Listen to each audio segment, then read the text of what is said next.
what are the data points that you see across that non-HR folks want to see about happening with people data that people should start thinking about communicating? Yeah.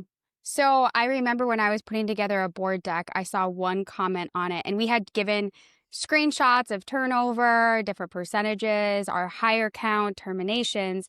And one person just commented, "So, how does this impact revenue?" It was actually really spot on because that's Yeah. actually the real filter that we do use. And I think that non HR, right? They look at turnover, but what they're really doing is they're scanning for risks. And so does HR. But we're Oh, looking at like what can we break, right?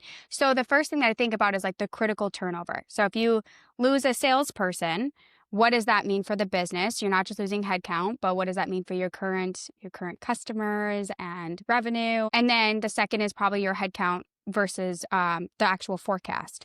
So we would compare like our current state or our hiring plan compared to like what the projections are. Because if finance is saying, I want 12% growth, and we don't actually have the individuals to cover that, the gap becomes very apparent. So I'd see the consistent theme of that over and over.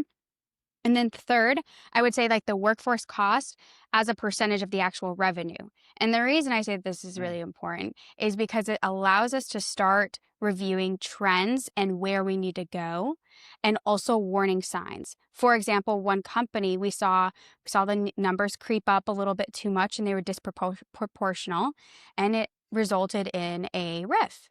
So it really comes down to risk, readiness, and cost. And that's why they care so much about turnover being accurate, is because we're going to a stage where it's not about just spitting out the number, but it's the story about it and the what is going to happen in the future if we don't do anything about these patterns now.